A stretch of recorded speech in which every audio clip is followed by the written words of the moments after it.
بسم الله الرحمن الرحيم والحمد لله رب العالمين والصلاة والسلام على المبعوث رحمة للعالمين سيدنا محمد وعلى آله وأصحابه أجمعين أما بعد.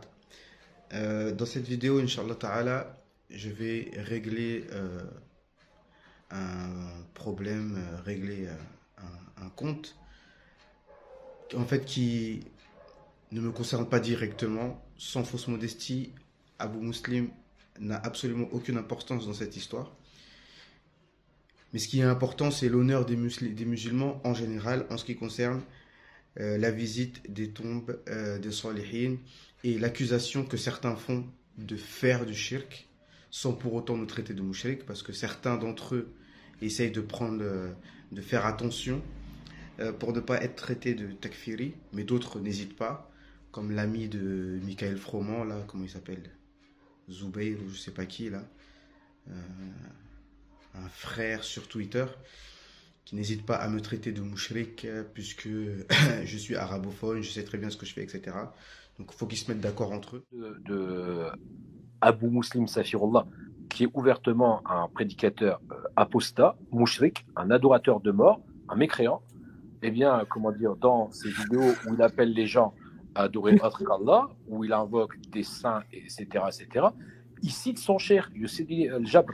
Très rapidement, ça fait longtemps que je voulais faire cette vidéo, mais évidemment, on a toujours envie de faire la vidéo la plus précise possible pour pas laisser d'échappatoire aux frères. Mais je me dis, si je la fais pas maintenant, je la ferai jamais. Donc je vais la faire de tête.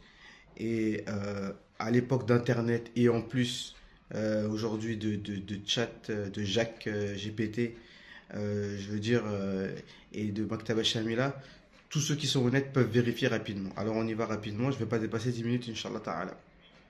Donc j'étais tranquillement à la Umrah, alhamdulillah, qu'Allah il accepte. Et Wallah al-Azim, j'étais en paix. Je me suis dit, allez, faut que j'arrête un peu les polémiques, etc. Là, on est pour les ibadat. Et en plein dans la Umrah, je vois des mises en garde contre moi sur Twitter, etc. Mon ancien enseignant, Oustaz Mahmoud Shafi'i a fait une mise en garde contre moi. Bref, pas de souci. C'est vrai que ce serait mieux pour eux de ne même pas me faire de la pub parce qu'ils m'ont fait de la pub. Donc c'est mieux, ce serait mieux pour eux qui parlent même pas de moi, parce qu'en plus ça me remotive encore plus à exposer la vérité. Donc il ferait mieux de m'ignorer, ce serait mieux. Ce serait même beaucoup mieux pour eux. Parce que si je me réveille, ça va pas être dans leur intérêt, moi je vous le dis. Pour l'instant je suis calme. Je suis qu'à 10% de mes capacités comme disent les autres. Bref. Donc cette accusation de faire du shirk, tout simplement je vais vous parler de qui? De Bilal ibn Harith al-Muzani. Parce que quand je suis revenu de la Umrah, dans le quartier où j'habite, qui est, j'allais dire, infesté de Wahhabis, parce que c'est encore un fait, les gens de notre génération de France, de banlieue, la plupart sont salafis. Même s'ils se disent plus salafis, ils le sont au fond. Quand tu discutes avec eux, tu vois qu'ils le sont toujours. Ils viennent me voir, comme j'ai fait une vidéo où j'ai visité la tombe de l'imam Suyuti et que j'ai dit Ishfa' lana. Donc on a plusieurs choses à traiter, mais je traiterai dans des vidéos différentes.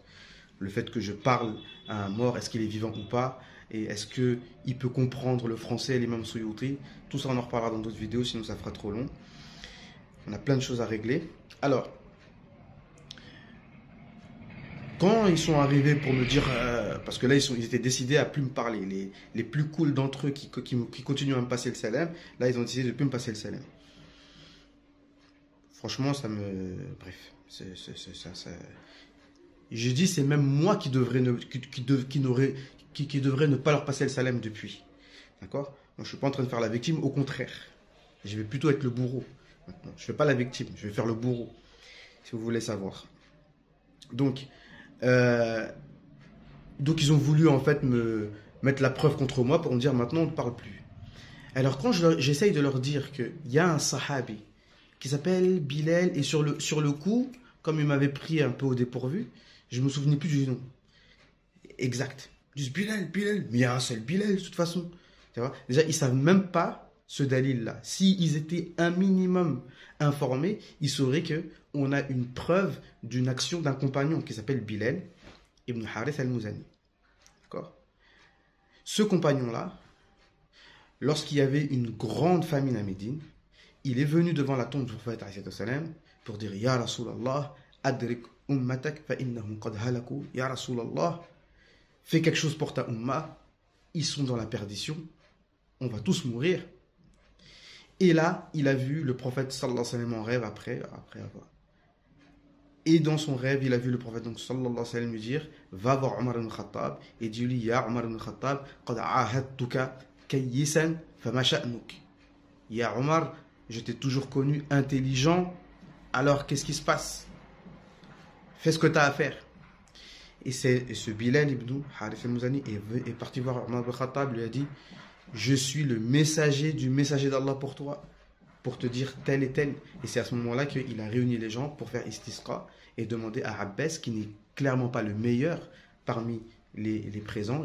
Omar ibn Khattab est plus pieux que lui, donc si quelqu'un devait faire dua, ça aurait été lui. Mais c'était ça l'intelligence, c'est de demander à celui qui fait partie de la famille du prophète sallallahu alayhi wa sallam de faire dua, parce que c'est lié au prophète sallallahu alayhi wa sallam. D'accord? Cette histoire, citée par Ibn Hajar al-Asqalani dans le Fath al-Bari.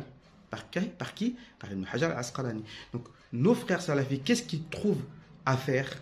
La seule chose qu'ils trouvent à faire, c'est d'essayer de voir dans la chaîne de transmission s'il y a un problème ou pas. Pourtant, c'est Ibn Hajar al-Asqalani qui a dit que cette chaîne de transmission est authentique. Et de dire que la personne en question, c'est Bilal ibn Harith al-Muzani. Alors les frères, tout ce qu'ils essayent de trouver à faire, c'est de chercher de la chaîne de transmission, il y a un problème. À la limite, la chaîne de transmission, c'est pas ça qu'ils devraient chercher, les frères. Parce que s'ils cherchent sur la chaîne de transmission, eux qui se prétendent Ahl Athar, dans ce cas-là, tous les arguments qui vont dans leur sens aussi, on va faire la même chose. Là où ils auraient dû chercher, c'est dans le matn. Est-ce qu'il y a un problème dans le matn, dans le texte? Et c'est ce que Ibn Baz essaye de faire comprendre, d'accord, que d'autres compagnons n'ont pas fait cela. D'accord? Et il dit que cet homme inconnu, il a fait quelque chose qui est du shirk ou qui amène à du shirk. Donc en gros, pour faire simple, il reste 3 minutes.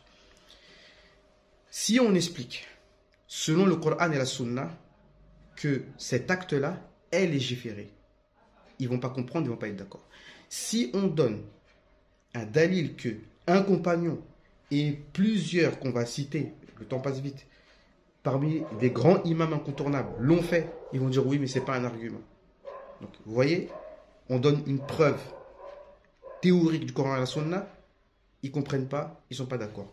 On donne des preuves en pratique, en commençant par les Sahaba, les Tabi'in, l'imam Malik, l'imam Shafi'i, l'imam Abu Hanifa, l'imam al-Zahabi, l'imam Ibn Hibban, l'imam al-Khuzayma, et la liste est longue, j'ai pas tout en tête. Ils te disent c'est pas un dalil. Mais c'est qui a raison à la fin? C'est toujours Ibn Taymiyyah. D'accord? Alors, il reste 2 minutes. J'ai déjà fait une vidéo pour dire soyez cohérents dans vos accusations. Nous, les Ash'ari soufis, que vous accusez d'avoir un autre égarement qu'on appelle Wahdat al-Wujud. Ou Wahdat al-Mujud. C'est-à-dire qu'on a tellement le tawhid qu'on voit Allah à travers toutes choses. Que c'est Allah qui fait. Même quand on voit les créatures qui font, on voit que c'est Allah qui fait. C'est ça, Wahdat al-Wujud. D'accord? Mais en même temps, vous nous accusez d'attribuer à des créatures des attributs de la divinité. Où est la cohérence? Je termine. Dans le site Islam Web, dans lequel ils étaient obligés d'avouer que Ibn Hibban a dit que lui, il allait souvent à la tombe d'un pieux et faire dua auprès de cette tombe et que toujours ses dua étaient acceptés. Il lui rapporte de lui-même. Et Zahabi, la même chose. Ils étaient obligés d'accepter que ces 2 textes sont authentiques. Ils disent, ouais, mais c'est pas une preuve. De toute façon, on en reparlera. Qu'est-ce que je voulais dire? À un moment, ils disent, pour dire que c'est pas une preuve, ils disent que peut-être que, en fait, le titre même de l'article, c'est le fait que les doigts soient acceptés auprès de cette tombe, ça ne veut pas dire que c'est légiféré. Eh bien, nous, justement, c'est exactement ce qu'on dit. Parce qu'ils disent que peut-être que la dua a été acceptée ittifaqan. C'est ce qu'ils ont dit. C'est-à-dire que peut-être que c'est au moment où tu as fait la dua, où Allah Azza wa Jal a accepté, t'a donné cette chose, mais ça ne veut pas dire que c'est cette chose-là qui t'a donné. Et nous, c'est exactement ce qu'on dit. C'est ce que j'ai essayé d'expliquer aux frères quand je suis rentré au quartier, mais ils n'ont pas voulu m'écouter, ils sont presque moqués de moi, ils disent mais ça n'a rien à voir. C'est quoi? C'est que nous, parce qu'en fait, nous on dit que le fait de faire l'istirasa, c'est un sebeb. D'accord? Au même titre que boire de l'eau. Et nous on dit que, parce que sur le sujet des causes, on n'a pas la même aqida. Nous on dit que au moment où tu bois, Allah Azza wa Jal enlève la soif. Mais que l'eau n'a rien à voir dans le fait que ta soif parte. Pareil pour toutes les causes. Pareil, au moment où on va faire tawassul, Allah Azza wa Jal, à ce moment-là, va te donner ce dont tu as besoin. Mais les créatures en elles-mêmes n'ont absolument rien à voir avec le résultat que tu as obtenu. C'est ça notre aqidah. D'accord? Donc c'est ça qu'il faut bien confondre. Donc qu'il faut bien comprendre. Ittifaqan. Et pour conclure, le meilleur exemple que je peux donner et la meilleure parole qui résume bien ce sujet de istiratha, c'est-à-dire de demander ce sujet qu'on appelle istiratha, c'est-à-dire demander le secours, mais on demande le secours que à Allah Azza wa Jal, mais c'est la tournure de phrase. C'est la tournure de phrase utilisée par les Arabes et qui est légiférée, une tournure de phrase légiférée qui porte à confusion et que eux ils accusent ça de shirk. Eh ben nous on dit exactement comme Omar ibn Khattab a dit pour la pierre noire. Lorsqu'il a embrassé la pierre noire, il a dit tu n'es qu'une pierre, tu fais ni bien ni mal. Si je n'avais pas vu le prophète sallallahu alayhi wa sallam t'embrasser, je ne t'aurais pas embrassé. Eh ben nous on dit la même chose. Le istiratha, personne, aucune créature ne peut me faire du bien ou me faire du mal, ne peut réunir ou détacher. Aucune créature ne peut te donner un atome de bien sans la volonté et la puissance d'Allah subhanahu wa ta'ala.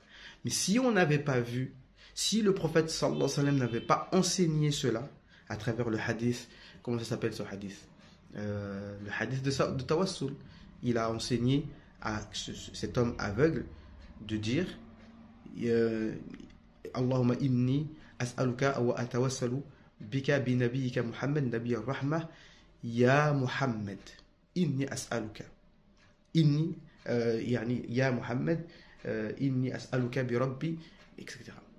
C'est le prophète sallallahu alayhi wa sallam qui a enseigné cette dua de dire je te demande par ton prophète Muhammad, le prophète de la miséricorde, ya Muhammad, ô toi Muhammad, etc. Et on a toujours dit que celui qui fait une différence entre le fait de demander à quelqu'un de vivant ou quelqu'un de mort, on dit que ça c'est encore pire. Ça c'est du shirk, ça c'est du shirk. Pourquoi? Parce que même quelqu'un qui est vivant, il te donne pas plus que quand il est mort. Même quelqu'un qui est vivant, quand il te donne par la permission d'Allah subhanahu wa ta'ala. D'accord? Parce que le jah, c'est la place qu'il a auprès d'Allah subhanahu wa ta'ala, il l'a en étant vivant et il l'a toujours quand il est mort. Et celui qui dit que le prophète sallallahu alayhi wa sallam n'a plus la place qu'il avait maintenant qu'il est mort, mais qu'il l'avait quand il était vivant, ça c'est du kufr, c'est ce que l'imam Nawawi a dit et d'autres. D'accord? Donc il faut bien comprendre cela. Donc il y a pas mal de points. Donc il faudrait arrêter avec ces accusations de shirk pour les gens. Parce que malheureusement, bon là on a passé la moitié de Sha'ban, mais Allah Azza wa Jal, à la dernière nuit de Sha'ban, il ne pardonne pas à un mushrik et à ceux qui sont en embrouille. C'est la seule expression que j'ai trouvée. Donc quand tu accuses quelqu'un de shirk, mais si ce n'est pas le cas, ça revient sur toi malheureusement. Et en plus tu lui fais la guerre, tu t'embrouilles avec lui pour ça, malheureusement. Moi en fait, c'est pour votre bien que je précise tout ça, qu'il faut arrêter d'accuser injustement des musulmans de faire du shirk, alors que ce n'est pas le cas, parce que vous comprenez pas bien, et vous suivez aveuglément Ibn Taymiyyah, qui traite de shirk et de kufr, ce qui ne l'est pas, d'accord? Alors que le prophète sallallahu alayhi wa sallam a dit, ce n'est pas le shirk que je crains pour vous, d'accord? Donc, j'ai du mal à être concis. Ça suffit pour aujourd'hui, ça suffit pour là. On aurait pu dire d'autres choses par rapport à ce sujet-là. S'il y a d'autres choses, j'en reparlerai dans d'autres vidéos, Inch'Allah Ta'ala. Donc voilà. Donc qu'Allah Azza wa Jal nous facilite de comprendre la religion correctement. Et voilà. Barakallahu fikum. Subhanakallahumma wa bihamdika. Nashhadu an la ilaha illa anta. نستغفرك ونتوب إليك سبحان ربك رب العزة عما يصفون وسلام على المرسلين والحمد لله رب العالمين والسلام عليكم ورحمة الله تعالى وبركاته